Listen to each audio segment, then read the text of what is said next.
नमस्कार दोस्तों। Census population video पापा वीडियो पार्ट 2 में आपका स्वागत है। ठीक है, आज हम बात करेंगे सबसे पहले national population register, that is the NPR and NRC. आपको पता होगा जब कॉन्स्टिट्यूशनल अमेंडमेंट एक्ट 2029 में आया था, ठीक है, रिगार्डिंग दी सिटीजनशिप, ठीक है, तो नागरिकता के रिगार्डिंग तो दो टर्म बहुत ज़्यादा प्रचलन में थे, एक तो था एनपीआर और दूसरा एनआरसी। ठीक है, और एक और जो शब्द था वो था CAA, ठीक है, या CAB। ठीक है, तो ये इसको बोलते हैं constitutional amendment act. This is the constitutional amendment bill के बाद एक्ट बनता है जब उसमें प्रेसिडेंट के साइन हो जाते हैं। ठीक है, तो सबसे पहले हम बात करेंगे नेशनल पॉपुलेशन रजिस्टर और नेशनल रजिस्टर ऑफ सिटीजन, इनमें क्या डिफरेंस है। तो सबसे पहले आपको ये पता होना चाहिए कि जो नेशनल पॉपुलेशन रजिस्टर है, क्योंकि इसमें पॉपुलेशन आ गया, पॉपुलेशन मतलब जितने भी लोग रह रहे हैं। ठीक है, तो नेशनल पॉपुलेशन रजिस्टर का सिंपल मतलब होता है कि जितने भी लोग इंडिया में रह रहे हैं वो सारे इसमें आ जाएंगे। ठीक है, पर ये क्या है, national register of the citizens, इसमें सिर्फ वो लोग आएंगे जो इंडिया के सिटीजन्स हैं। कहने का क्या मतलब है, इसमें सिर्फ वो लोग आएंगे जो इंडिया के सिटीजन्स हैं। ठीक, और इसमें फॉरेनर्स नहीं आएंगे। पर क्योंकि ये क्या है, एनपीआर नेशनल पॉपुलेशन रजिस्टर, सिर्फ पॉपुलेशन की बात हो रही है, तो इसमें सिटीजन्स भी आएंगे और non citizens that is foreigners भी आएंगे। ये बेसिक डिफरेंस है इसका। ठीक है, अब बात करें, देखिए लिखा हुआ है एनपीआर का जो डेटा है वो कंटेन करता है सारे यूजुअल रेजिडेंट को, यानी कि जो भी लोग इंडिया में रह रहे हैं वो सारे किस में आएंगे, एनपीआर के अंतर्गत आएंगे। ठीक है, ये क्या है, यूजुअल रेजिडेंट है, जो पर्सन जो कि रह रहा है। और ध्यान रखना कौन सा पर्सन है, किसके रहने की बात हो रही है, कोई भी ऐसा पर्सन जो 6 महीने से इंडिया में रह रहा हो या नेक्स्ट 6 महीने इंडिया में रहना चाहता हो। ठीक है, वो किसके अंतर्गत आएगा, नेशनल पॉपुलेशन रजिस्टर के अंतर्गत आएगा। ये एक house to house enumeration exercise है, यानी कि घर घर जाके इसका डेटा लेते हैं। ठीक है, और इसको प्रिपेयर किया जाता है under the citizenship act of the 1955 and the citizenship registration of the citizens and issue of the national identity card of the rule 2003। ठीक है, और ये क्या है कि ये मैंडेटरी है हर किसी के लिए, यूजुअल रेजिडेंट के लिए रजिस्टर थी नेशनल पॉपुलेशन रजिस्टर, यानी कि हर एक व्यक्ति के लिए ये मैंडेटरी है कि वो NPR that is the national population register में क्या कराए, अपना रजिस्ट्रेशन कराए। एनआरसी क्या होता है, मैंने एनआरसी क्या है, ये ऑफिशियल रिकॉर्ड्स है सिर्फ उन लोगों का जो लीगली इंडिया के सिटीजन्स हैं, यानी कि इंडिया, और it comes under the citizenship act of 1955। आपको पता है कि हमारा जो कॉन्स्टिट्यूशन है, उस हमारे कॉन्स्टिट्यूशन का जो पार्ट 2 है, ठीक है, हमारे कॉन्स्टिट्यूशन का जो पार्ट 2 है वो किसके बारे में बात करता है, वो बात करता है सिटीजनशिप के बारे में। ठीक है, अगर पार्ट 1 के बारे में बात की है तो पार्ट 1 किसके बारे में बात करता है, यूनियन और टेरिटरीज के बारे में बात करता है। पार्ट 2 किसके बारे में बात करता है, सिटीजनशिप के बारे में बात करता है। पार्ट 3 किसके बारे में बात करता है, फंडामेंटल राइट के बारे में बात करता है। पार्ट 4 किसके बारे में बात करता है, पार्ट 4 बात करता है डीपीएसपी के बारे में। ठीक है, और पार्ट 4A किसके बारे में बात करता है, ये बात करता है फंडामेंटल ड्यूटीज़ के बारे में। तो कहने का मतलब है क्या, ये 12 से 35, ये 36 से 51। ठीक है, तो कहने का मतलब क्या कि हमने हर एक पार्ट को क्या डिवाइड कर दिया क्या, तो पार्ट 2 में ये लिखा हुआ है कि कैसे कैसे तरीके से आप सिटीजनशिप इंडिया की पा सकते हैं। कई सारे मेथड्स दिए हैं, वो जब मैं पॉलिटी की सीरीज स्टार्ट करूंगा तब मैं वहाँ पे आपको बताऊंगा। ठीक है, तो फंडामेंटल राइट में क्या है, सॉरी सिटीजनशिप में क्या है, कई सारे मेथड्स बताए गए हैं जिसके सहायता से आप सिटीजनशिप ले सकते हो। ठीक है, तो यहाँ पर ये बताया गया है कि ये इसमें सिर्फ वो लोग आएंगे जो इंडिया की सिटीजनशिप लिए हुए हैं। And the register is first prepared after the 1951 census. तो 1951 के बाद जो सेंसस हुई है उसके बाद इस रजिस्ट्रेशन को, इस रजिस्टर को प्रिपेयर किया गया था, यानी कि नेशनल रजिस्टर ऑफ सिटीजन्स। अभी तक इसमें कोई भी मॉडिफिकेशन नहीं किया गया है, सिर्फ रिसेंटली आसाम में इसका क्या किया गया था, मॉडिफिकेशन किया गया था। अब अगर बात करें कि डिफरेंस क्या है बिटवीन द सेंसस एनपीआर और एनआरसी, तो एनपीआर और एनआरसी के बीच का डिफरेंस मैंने आपको पहले बता दिया क्या, कि एनपीआर में क्या है, एनपीआर में क्या है, ये डेमोग्राफिक डेटा, इसमें क्या होगा, हर कोई आएगा, यानी कि हर कोई का मतलब है इसमें आपके सिटीजन्स भी आएंगे और नॉन सिटीजन्स, यानी कि जो एलियन है। ठीक है, जो एलियन है, एलियन का मतलब क्या होता है, फॉरेनर्स। ठीक है, एलियन का मतलब वो एलियन नहीं, फॉरेनर्स। तो एनपीआर में क्या आएंगे, सिटीजन्स भी आएंगे और एलियंस भी आएंगे। लेकिन एनआरसी में क्या आएंगे, रजिस्ट्रेशन ऑफ द सिटीजन्स, सिर्फ सिटीजन्स आएंगे। ठीक है, सिटीजन्स ओनली। और सेंसस क्या है, ये डिटेल्ड क्वेश्चंस है जिसमें 29 आइटम्स थे 2011 में। आपको पता है सेंसस में क्या करते हैं, सेंसस में डिटेल क्वेश्चन करते हैं। और मैंने भी आपको बताया कि 2011 की जब सेंसस हुई थी तो उसमें क्या था, सोशो इकोनॉमिक कास्ट सेंसस भी हुई थी। ठीक है, तो ये भी आपको पता रहना चाहिए, जो कि पहली बार हुई थी 1931 के बाद। फिर बात करते हैं स्टैट्यूटरी बैकिंग। सेंसस के लिए हमारे पास क्या है, सेंसस एक्ट ऑफ 1948 है। एनपीआर के लिए सिटीजनशिप एक्ट ऑफ 1955 है, और citizenship rules and issue of the identity act of the identity rules of the 2003 है। और एनआरसी के लिए हमारे पास सिटीजनशिप अमेंडमेंट एक्ट ऑफ 2003 है। ठीक है, तो एनआरसी के लिए हमारे पास क्या है, सिटीजनशिप अमेंडमेंट एक्ट 2003, सेंसस के लिए 1948 का एक्ट, और सिटीजनशिप के लिए 1955 का एक्ट। अभी मैंने आपको बताया कि सेंसस के अंदर क्या है, ये इंक्लूड करता है 3 वीक्स, यानी कि कोई भी अगर 3 महीने से ज़्यादा यहाँ 3 वीक से ज़्यादा यहाँ पर रह रहा है तो वो सेंसस के अंतर्गत काउंट हो जाएगा, या 3 वीक से ज़्यादा रहना चाहता है। एनपीआर क्या है, एनपीआर इंक्लूड करता है यूजुअल रेसिडेंट को, और एनआरसी नॉट इंक्लूड। ठीक है, यानी कि जो फॉरेनर है, फॉरेनर को एनआरसी में इंक्लूड नहीं किया जाएगा, एनपीआर में इंक्लूड किया जाएगा। ठीक है, और सेंसस में इंक्लूड किया जाएगा तो 3 हफ्ते से ज़्यादा रह रहा है।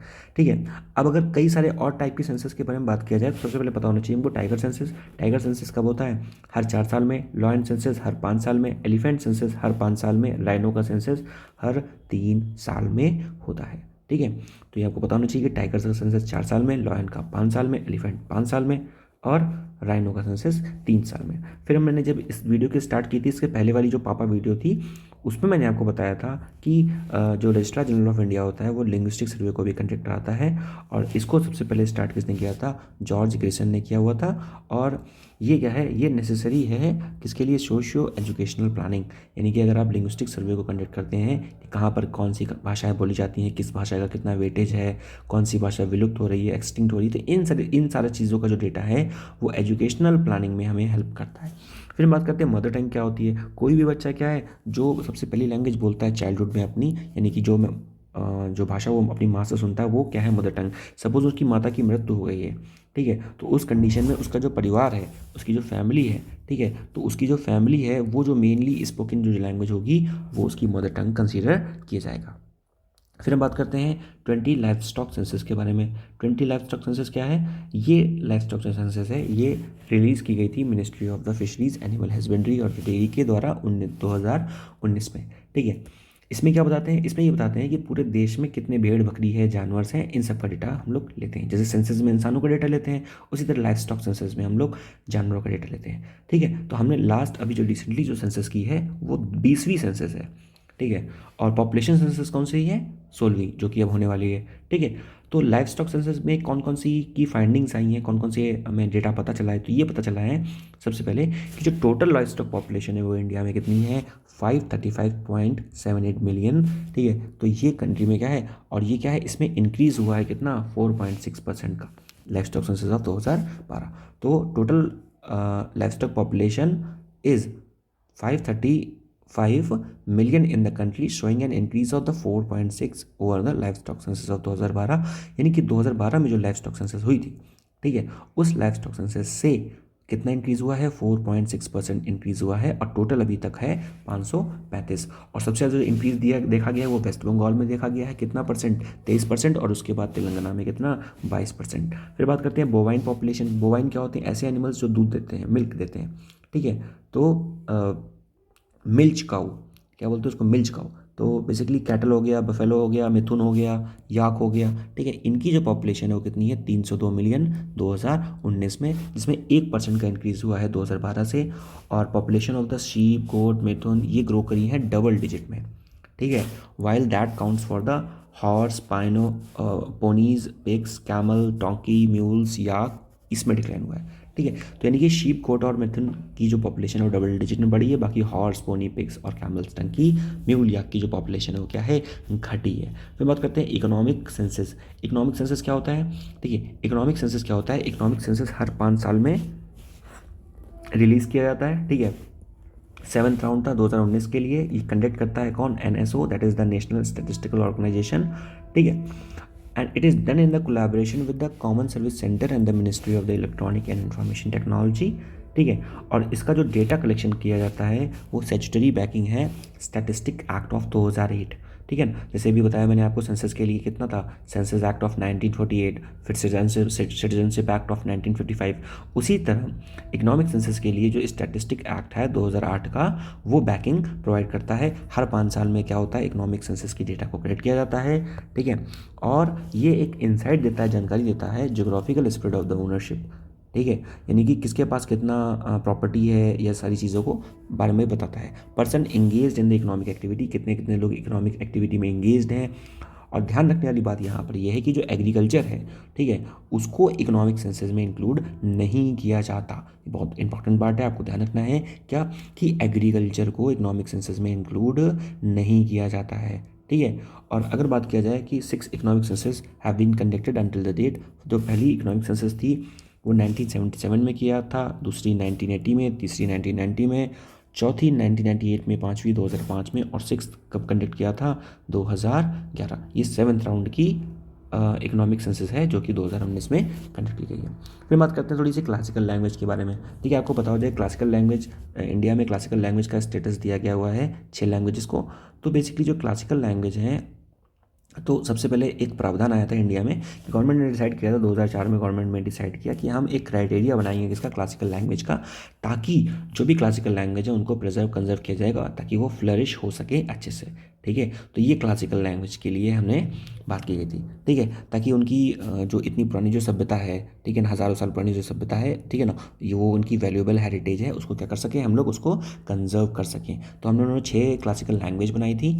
ठीक है, तो हमें सबसे पहले पता होना चाहिए कि जो क्लासिकल लैंग्वेज हैं, तो क्लासिकल लैंग्वेज क्या है, ये basically classical and literate language हैं, ये डिस्टिंक्ट है मॉडर्न लैंग्वेज से। यानी कि आज की जो लैंग्वेज है उनसे क्या है, थोड़ी सी डिस्टिंक्ट है, उनसे अलग है, उनसे पुरानी है, और ये एक ओरिजिनल एक प्रेस्टाइम फॉर्म में है, और जो कि किसी और लैंग्वेज से बोरो नहीं की गई है। ठीक है, तो टोटल हमारे पास 6 क्लासिकल लैंग्वेज हैं। आपको सीक्वेंस पता होना चाहिए, कब किस कौन सी ईयर में इसको इंक्लूड किया गया वो पता होना चाहिए।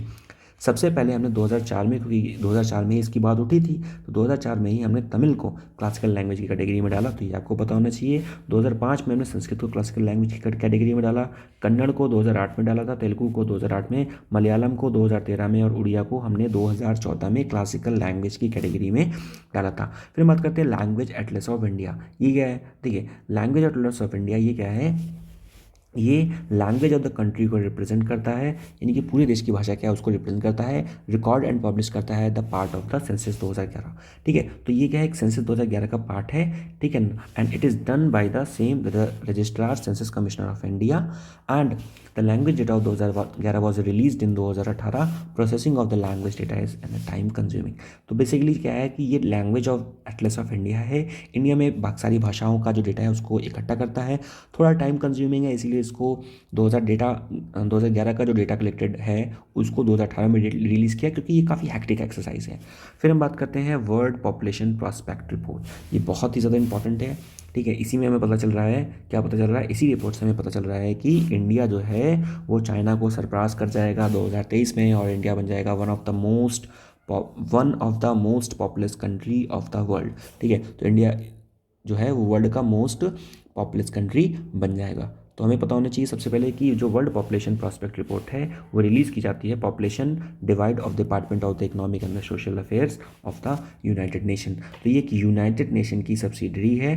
ठीक है, under the department of the economic and the social affairs, ये काफ़ी इंपॉर्टेंट है, आपको पता होना चाहिए। It comes under the department of the economic and social affairs, and it is the biennial exercise since 1951। What is the meaning of biennial, यानी कि हर 2 साल में ये कंडक्ट होती है। It is the biennial exercise. It does so by taking into account the newly release national data. ठीक है, and ये एस्टिमेट करती है past trend, the fertility, mortality and international migration. यानी कि जो वर्ल्ड पॉपुलेशन जो प्रॉस्पेक्ट रिपोर्ट है वो जो पहले के जो ट्रेंड है यानी कि डेटा का एनालिसिस करती है रिगार्डिंग दी फर्टिलिटी, मोबिलिटी और इंटरनेशनल माइग्रेशन जो लोग कर रहे हैं उसके डेटा का एनालिसिस करती हैं। और इसकी जो प्रोजेक्शन रिपोर्ट है इसी ने ये बताया कि 2023 में इंडिया जो है वो चाइना को सरपास कर जाएगा और वर्ल्ड्स मोस्ट पॉपुलस कंट्री बन जाएगा। ठीक है, तो ये भी हमको पता होना चाहिए। और उसकी की फाइंडिंग्स क्या क्या है इस रिपोर्ट की, वर्ल्ड पॉपुलेशन प्रॉस्पेक्ट रिपोर्ट। तो वर्ल्ड पॉपुलेशन प्रॉस्पेक्ट रिपोर्ट जो कि यूनाइटेड नेशन के द्वारा पब्लिश की जाती है under department of the economic and the social affairs, इसकी और कौन कौन सी रिपोर्ट्स हैं, यानी कि और कौन कौन सी की फाइंडिंग्स हैं। तो एक ये फाइंडिंग है कि जो वर्ल्ड की जो पॉपुलेशन ग्रोथ है, यानी कि जो रफ्तार है वो क्या है, गिर रही है, यानी कि पॉपुलेशन धीरे धीरे बढ़ रही है। और rates vary across the country and region, यानी कि हर कंट्री और हर रीजन्स में अलग अलग ग्रोथ से लोग आगे बढ़ रहे हैं, पॉपुलेशन आगे बढ़ रही है। और एक बड़ी शॉकिंग न्यूज़ है कि जो एल्डरली पॉपुलेशन है वो इंक्रीज़ कर रही है। ठीक है, एल्डरली पॉपुलेशन क्या होता है, इंडिया में भी वो देखा जा रहा है। ठीक है, इंडिया का भी जो ट्रेंड है वही देखा जा रहा है कि इंडिया में भी जो पॉपुलेशन है वो क्या है, जैसे जो 0 से 15 और उसके बाद 15 से 25 या 15 से 36। ठीक है, तो ये जो पॉपुलेशन है इस एज की जो पॉपुलेशन है वो कम हो रही है। और उसके बाद ये इधर 40+ की जो पॉपुलेशन है इंडिया में भी, वो भी क्या है, इंक्रीज़ हो रही है। ठीक है, तो यहाँ से हमको ये भी पता रहना चाहिए। तो ओवरऑल इंडिया में भी क्या हो रहा है, ओवरऑल इंडिया में भी जो 40+ की जो पॉपुलेशन वो इंक्रीज़ कर रही है। और वर्ल्ड में भी according to world population prospect report 2022, उसमें भी क्या बताया गया कि जो एल्डरली पॉपुलेशन है वो क्या है, इंक्रीज़ कर रही है। और इंटरनेशनल माइग्रेशन भी क्या है, इंटरनेशनल माइग्रेशन बेसिकली क्या है, international migration plays an active role in the population trends of the some of the countries. जैसे इंडिया में क्या है, इंडिया में बहुत सारे लोग यूएई में, गल्फ कंट्रीज़ में काम करते हैं। ठीक है, तो जो माइग्रेशन है, या फिर हम बात करें यूएस में भी, तो यूएस में भी काफ़ी अच्छा जो अमाउंट है पॉपुलेशन का वो इंडिया के माइग्रेटेड पीपल का है जो वहाँ पर जॉब कर रहे हैं। और कौन कौन सी चीज़ें बताई गई हैं कि जो इंडिया की जो ग्रोथ है वो शूट करी 2.3% इन द 1972। ये ज़्यादा इंपॉर्टेंट नहीं है, आगे बात करते हैं। फिर हम बात करते हैं कि जो फर्टिलिटी रेट्स जो है वो डिक्लाइन कर रही है। तो ये भी पता होना चाहिए, क्यों अभी बात किया हमने कि जो पॉपुलेशन डिक्लाइन कर रही है ओवरऑल वर्ल्ड की, तो पूरा ओवरऑल वर्ल्ड की अगर पॉपुलेशन डिक्लाइन कर रही है तो यानी कि क्या हो गया, जो फर्टिलिटी रेट था अभी तो डिक्लाइन कर रही है। ठीक है, और ये हो क्यों रहा है, क्योंकि जो मोर्टैलिटी है, ठीक है ना, वो कम हो रही है। क्योंकि लोगों के पास क्या है, लोगों के पास अच्छे हेल्थ केयर है, एडवांस मेडिसिन हैं, जिसकी वजह से जो उनकी मोर्टैलिटी रेट है वो क्या हो रहा है, कम हो रही है। ठीक है, और जो पॉपुलेशन है वो 0 से 14 और 15 से 24, ठीक है, और वो क्या हो रही है, वो डिक्लाइन हो रही है। और उसके बाद 65 साल से ज़्यादा जो है वो बढ़ रही है। जैसे मैंने अभी बताया आपको कि 0 से 14 और 15 से 24 की जो पॉपुलेशन, यंग पॉपुलेशन है वो कम हो रही है। ठीक है, और 65 से ज़्यादा क्या है, लोगों की पॉपुलेशन बढ़ रही है। ये बर्डन होता है बेसिकली इकॉनमी में, तो ये भी आपको पता रहना चाहिए। फिर बात करते हैं state of the world population report 2022। तो state of the world population report ये पब्लिश की गई थी bye the United Nation population fund, और ये एनुअली की जाती है। ठीक है, ये पॉपुलेशन रिपोर्ट एनुअली की जाती है। इसका जो टाइटल था वो था seeing the unseeing, the case for the action of the neglected crisis in the unintended pregnancy. ठीक है, अब बात करते हैं की findings of the report of the state of the world population report 2022। इसकी की फाइंडिंग्स क्या हैं, पहले हम बात करेंगे कि rise in the unintended pregnancies. जो अनइंटेंडेड प्रेगनेंसीज हैं उसकी जो नंबर है वो क्या है, बढ़ रहा है। 2015 से 2019 के बीच में 121 million unintended pregnancy each year बढ़ रही हैं। और उसके बाद बात किया गया कि lack of the safe and the modern method of the contraception, जो भी सेफ और the modern method of the contraception है वो क्या है, बढ़ रहा है। ठीक है, एस्टिमेट किया गया कि 257 मिलियन जो वीमेंस हैं वो अवॉइड करना चाहती थी प्रेगनेंसी को, and are not using the safe modern contraception method, यानी कि उन्होंने सेफ मॉडर्न कॉन्ट्रासेप्शन मेथड को अडॉप्ट नहीं किया, which is a rising concern. And rising the rape, जो नंबर ऑफ रेप्स हैं उसको भी बढ़े हैं, यानी कि जब womens are not able to say no to the sex. And rising abortion, तो ओवर जो 60% ऑफ द अनइंटेंडेड प्रेगनेंसी में से 30% जो हैं वो इंटेंडेड अबॉर्शन, यानी कि 60% अगर ओवरऑल अनइंटेंडेड प्रेगनेंसीज है, यानी कि वो बेबी को कैरी नहीं करना चाहते हैं, सो 30% ऑफ द 60% जो वीमेंस हैं वो अडॉप्ट करती हैं द वे टू अबॉर्शन। फिर बात करते हैं की finding data over the India. India का डेटा क्या है, इंडिया में अनइंटेंडेड प्रेगनेंसीज जो है associated with the lower maternal health care and poor infant and maternal health outcomes. ठीक है, तो इंडिया में जो अनइंटेंडेड प्रेगनेंसीज है तो वो किस वजह से है, क्योंकि लोअर मैटरनल हेल्थ केयर है और पुअर इन्फेंट और मैटरनल हेल्थ आउटकम्स है, यानी कि जो लोग हैं, जो विमेंस हैं, उनकी हेल्थ ज़्यादा अच्छी नहीं है, जिसकी वजह से बच्चे की हेल्थ भी नहीं अच्छी होगी और मैटरनल हेल्थ आउटकम्स जो होंगे वो ख़राब होंगे। इस वजह से ये क्या है, ये अनइंटेंडेड प्रेगनेंसीज के आउटकम्स हैं। और इंडिया की जो प्रायोरिटीज़ है कि एड्रेस करना the needs of the family planning contraceptive improve the access to the safe abortion, यानी कि इंडिया की जो प्रायोरिटी वो क्या है कि जो फैमिली प्लानिंग पे जोर दिया जाए कॉन्ट्रासेप्टिव के यूज़ पे जोर दिया जाए, सेफ सिक्योर कॉन्ट्रासेप्टिव्स पे, और एक्सेस किया जाए, यानी कि सभी लोगों को सेफ अबॉर्शन पे एक्सेस किया जाए, यानी कि जो भी अबॉर्शन हो वो किसी एक एक्सपर्ट के थ्रू हो, ऐसे किसी लोकल विलेज में ना हो। फिर नेक्स्ट बात करते हैं यूनाइटेड नेशन पॉपुलेशन फंड के बारे में। तो यूनाइटेड नेशन पॉपुलेशन फंड जो है वो एक सब्सिडरी है किसकी, यूनाइटेड नेशन जनरल असेंबली की। अभी हम यहाँ पे पढ़ रहे हैं ना, ये क्या पढ़ रहे हैं हम लोग, यहाँ पर हमने पढ़ा अभी अभी हमने बात किया, this is United Nation population fund. तो state of the world population report जो है वो यूनाइटेड नेशन पॉपुलेशन फंड निकालता है।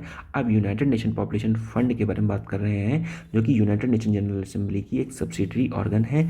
इसको स्टैब्लिश किया था 1967 में, और 1969 से ये ऑपरेशन स्टार्ट हो गया था। ठीक है, it is established by the United Nation economic and the social council, that is the इकोसॉक, and it is entirely supported by the voluntary contribution of the donor government, international organizations, private sector and the foundations and individuals। यानी कि जो voluntary organisations हैं, international government organisations है, private sector से, वो support करता है किसको, यूनाइटेड नेशन पॉपुलेशन फंड को। फिर बात करते हैं UNGA award, that is the United Nation population award. तो UNGA basically this award is given by the United Nation General Assembly, और ये award United Nation population fund का जो अवार्ड है वो दिया किस लिए जाता है, अगर आप क्या काम कर रहे हैं, अगर आप आउटस्टैंडिंग काम कर रहे हैं, contribution to the population and the reproductive health issues of the womens and their solution, तो आपको ये अवार्ड मिलेगा। 2020 में हेल्प एज इंडिया, जो कि एक पीएसयू है गवर्नमेंट की, यानी एक सब्सिडरी है गवर्नमेंट की बेसिकली, तो उसे यूनाइटेड नेशन पॉपुलेशन अवार्ड 2020 मिला था इंस्टीट्यूशनल कैटेगरी में। ठीक है, यूनाइटेड नेशन पॉपुलेशन अवार्ड को बेस्टोड किया जा रहा है 1983, यानी 1983 से यूनाइटेड नेशन अवार्ड को दिया जा रहा है। 2022 का जो यूनाइटेड नेशन अवार्ड है वो मिला था नामीबिया की पार्लियामेंट को, और एमा को मिला हुआ था for her advocacy of the womens and empowerment and adolescent sexual and the reproductive health. तो यानी कि 2022 में ये जो अवार्ड है ये किसको मिला है, ये मिला हुआ है this award is given to the Parliament of the Namibia and the Ima Theophiles for her advocacy to the women's and the empowerment and adolescent sexual and the reproductive health। फिर बात करते हैं next, the partner in the population and development initiative. ये क्या है, ये क्या है, इंटर गवर्नमेंटल इश्यूज इनिशिएटिव्स है। ठीक है, partner in the population and development, that is the PDP initiative. ये क्या है, इंटर गवर्नमेंटल इश्यूज़ है, और इसका पर्पस क्या है, उसका पर्पस है कि हम इम्प्रूव करें साउथ साउथ कॉर्पोरेशन को in the field of the reproductive health, population and development. तो partner in the population and development fund जो है, डेवलपमेंट इनिशिएटिव जो है, वो साउथ साउथ कॉर्पोरेशन को बढ़ाने के लिए in the sector of the reproductive health, population and development इसको लॉन्च किया गया है, जिसमें 27 डेवलपिंग कंट्रीज़ हैं, और इंडिया जो है वो इसका मेंबर है। आपको पता होना चाहिए साउथ साउथ कॉर्पोरेशन, यानी कि या फिर आप साउथ साउथ कॉर्पोरेशन बोल दें या ग्लोबल साउथ बोल दें, तो ग्लोबल साउथ का मतलब क्या होता है, वो कंट्रीज़ जो कि अभी डेवलपिंग फेज़ में है उन्हें हम ग्लोबल साउथ कहते हैं, और वो कंट्री जो अब डेवलप्ड फेज़ में है उन्हें हम ग्लोबल नॉर्थ कहते हैं। तो partner in the population and development, इसका जो सेक्रेटरीट है वो कहाँ पे है, ढाका बांग्लादेश में है, और इसको लॉन्च किया गया था 1994 में international conference on the population and development में। ठीक है, और अकॉर्डिंग टू इट, यानी कि according to the partners in the population and development initiative, India की जो पॉपुलेशन है वो 2048 तक 1.6 बिलियन हो जाएगी। फिर बात करते हैं मिशन परिवार विकास। तो मिशन परिवार विकास को गवर्नमेंट ने 2017 में लॉन्च किया गया था। इसका उद्देश्य क्या है, वही फैमिली प्लानिंग, ताकि सस्टेनेबल इंक्रीज कर सके हम लोग कॉन्ट्रासेप्टिव्स में, फैमिली प्लानिंग को बढ़ा सकें, यही क्या है, यही इसका मिशन परिवार विकास का उद्देश्य है। और मिशन परिवार विकास जो है वो 146 हाईली फर्टाइल डिस्ट्रिक्ट्स में फोकस करता है, जिनका टोटल फर्टिलिटी रेट जो है वो 3 है। मैंने भी आपको बताया क्या कि जो टोटल फर्टिलिटी रेट होता है अगर वो 2.1 है तो ये रिप्लेसेबल लेवल पे आता है। इंडिया का करंट का जो टोटल फर्टिलिटी रेट है वो 2.0 है, बट कई सारी डिस्ट्रिक्ट्स ऐसी हैं जिनका फर्टिलिटी रेट 3 से ज़्यादा है, तो उन डिस्ट्रिक्ट में फोकस किया गया है। ठीक है, और ये जो मिशन परिवार विकास है ये इसको कोलैबोरेट किया जाएगा किसके साथ, मिशन सारथी के साथ, यानी कि स्कीम सारथी के साथ, जो कि एक awareness on the wheel disseminating the family planning and the strategy and sensitising the community. यानी कि जो मिशन सारथी है वो अवेयरनेस ऑन द व्हील एक प्रोग्राम है, जिसके अंतर्गत क्या करेंगे, हम कम्युनिटी को बताएंगे about the family planning, effective contraceptive secure use and sensitise करेंगे उन कम्युनिटी के पार्टिसिपेशन के बारे में। मिशन परिवार विकास क्या है, ये इंक्रीज करेगा स्टेरिलाइजेशन प्रोग्राम्स को, ठीक है, और क्रिएट करेगा awareness about the condoms pills and ensure करेगा कम्युनिटी सिक्योरिटी को, ठीक है। और इसका एम क्या है, यही सारी चीज़ें, और ये क्या करेगा, ये इन्वायरमेंट को इनेबल करेगा, ठीक है। तो ये यहाँ से आपको पता होना चाहिए। दो चीज़ें और पता होनी चाहिए आपको कि यहाँ से हमने पता है कि दो नए कॉन्ट्रासेप्टिव पिल्स भी हैं। पहला है Chhaya, Chhaya is the oral contraceptive pills, और Antara, Antara is the injectable contraceptive pills. Oral contraceptive pills वो होती हैं जिन्हें हम अपने मुंह से खाते हैं, और इंजेक्टेबल कॉन्ट्रासेप्टिव पिल्स जो हैं वो इंजेक्शंस की फॉर्म में लगाई जाती हैं। तो ये भी आपको यहाँ से पता रहना चाहिए, ठीक है। फिर एक और चीज़ है आपको पता होना चाहिए कि national family planning indemnity scheme, इसमें क्या है कि अगर आप बेसिकली कॉन्ट्रासेप्टिव्स का यूज़ कर रहे हैं तो ठीक है, उसमें इंश्योरेंस का थोड़ा सा प्रावधान है, तो यहाँ से ये पता रहना चाहिए। जैसे यहाँ पर ये स्कीम है compensation schemes for the sterilisation acceptor. अगर आप स्टरलाइजेशन को यानी कि स्टरलाइजेशन को बेसिकली अगर आप एक्सेप्ट करते हैं तो क्या है, आपको गवर्नमेंट की तरफ से कुछ का कंपनसेट भी किया जाएगा। फिर बात करते हैं नेशनल फैमिली हेल्थ सर्वे के बारे में, ठीक है। नेशनल फैमिली हेल्थ सर्वे क्या है, it is the large scale multi round survey conducted in the representative sample of the house hold through out the India.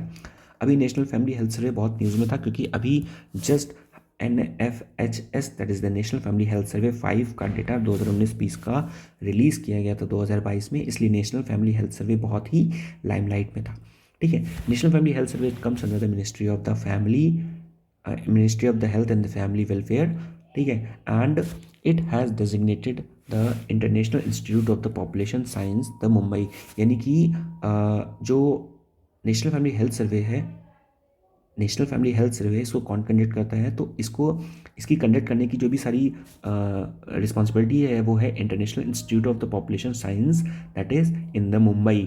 और यही क्या है, यही इसकी नोडल एजेंसी है, ठीक है। और ये करती क्या है, ये कोऑर्डिनेट करती है और टेक्निकल गाइडेंस प्रोवाइड करती है, किसके लिए, सर्वे के लिए, ठीक है। तो बेसिकली जो international institute of population science Mumbai है, ये कोलैबोरेट करेगी किसके साथ, field number of the field organisations for the survey के इम्प्लीमेंटेशन के लिए। अभी तक टोटल जो नेशनल फैमिली हेल्थ सर्वे वो 5 आ चुके हैं। पहला जो आया था वो आया था 1992 1993 में, दूसरा जो आया था 1998 1999 में, तीसरा जो आया था 2005 2006 में, चौथा जो आया था 2014 और 2015 में, और जो पांचवा नेशनल फैमिली हेल्थ सर्वे है 2019 2020 में आया है, ठीक है। इस सर्वे के जो इंडिकेटर्स के बारे में बात किया जाए तो यहाँ पर टोटल 67 इंडिकेटर्स हैं, ठीक। उसके बाद अगर बात किया जाए कि ये इंक्लूड करता है like the population, household survey, ठीक है, मैरिज को, फर्टिलिटी को, family planning, marital status, child health और वैक्सीनेशन, इन सारी चीज़ों को ये कवर करता है। नेशनल फैमिली हेल्थ सर्वे जो 2005 जो फिफ्थ है, जो कि 2019-20 में आया था, ठीक है, इसका जो डेटा है 2022 में रिलीज़ किया गया है, कि ये बेसिकली क्या है, international institute of the population science जो कि मुंबई है वो कंडक्ट करता है, जैसे पहले मैंने आपको बताया। और इस सर्वे में क्या कई सारी चीज़ें बात की गई, जैसे माल न्यूट्रिशन है रिवर्सन, इंडिया में जो माल न्यूट्रिशन है उसकी जो कंडीशन बहुत ज़्यादा ख़राब हो गई है, स्टंटिंग जो है बहुत ज़्यादा बढ़ गई है, ठीक है, स्टंटिंग बहुत ज़्यादा बढ़ गई है, और 18 स्टेट में से 11 स्टेट में स्टंटिंग बढ़ी हुई है, वेस्टिंग जो है वो 14 स्टेट में बढ़ी हुई है, ओबेसिटी का जो लेवल है बहुत ज़्यादा इंक्रीज़ कर चुका है, ठीक है। तो ये पता होना चाहिए। अगर मैं बात करूँ स्टंटिंग क्या होता है, वेस्टिंग क्या होता है, तो यहाँ पर देखिए मैंने यहाँ पर बताया हुआ है, यहाँ से आप समझ सकते हैं। देखिए स्टंटिंग का मतलब क्या होता है, स्टंटिंग का मतलब क्या होता है, people are too short for their age, यानी कि आपकी एज के हिसाब से आपकी जो हाइट है वो नहीं बढ़ रही है, तो उसको हम लोग कहते हैं स्टंटिंग। दूसरा आता है वेस्टिंग, वेस्टिंग क्या होता है, people are too thin for their height, यानी कि आपकी हाइट के हिसाब से आपका अगर वेट नहीं है, अगर आपकी हाइट के हिसाब से आपका वेट नहीं है तो इसको हम लोग होते हैं वेस्टिंग। अगर आपकी एज के हिसाब से आपकी हाइट नहीं है तो ये होती है स्टंटिंग। और ओबेसिटी तो आप जानते हैं, जब कोई व्यक्ति ओवर वेट हो जाता है तो उसे ओबेसिटी हो जाती है। फिर हम बात करते हैं कि नेशनल फैमिली हेल्थ सर्वे में कई सारे नए टॉपिक हैं, उनको भी इंक्लूड किया गया था, जैसे प्री स्कूल एजुकेशन को, डिसेबिलिटी को, और access to the toilet facility, ठीक है, फिर दैट रजिस्ट्रेशन को, bathing practice during the menstruation, ठीक है, क्योंकि कई सारे हमने देखा है कि जो वीमेंस हैं ड्यूरिंग द मेंस्ट्रुएशन उनको कई सारे प्लेसेस में जाने के लिए मना होती है। तो बेसिकली जो बेदिंग प्रैक्टिस है उसको भी देखा गया है, and method and the reason for the abortion. ठीक है, तो इसके बारे में इसमें बात किया गया है। ठीक है, so this is the end of our this video. I hope आपको ये वीडियो पसंद आई होगी। अगर आपको ये वीडियो पसंद आई है तो इसको लाइक करें, अपने जो वैल्यूएबल कमेंट्स है कमेंट सेक्शन में दें, और अपने दोस्तों के साथ इस वीडियो को ज़्यादा से ज़्यादा शेयर करें, इस चैनल को सपोर्ट करें। Thank you, God bless you all.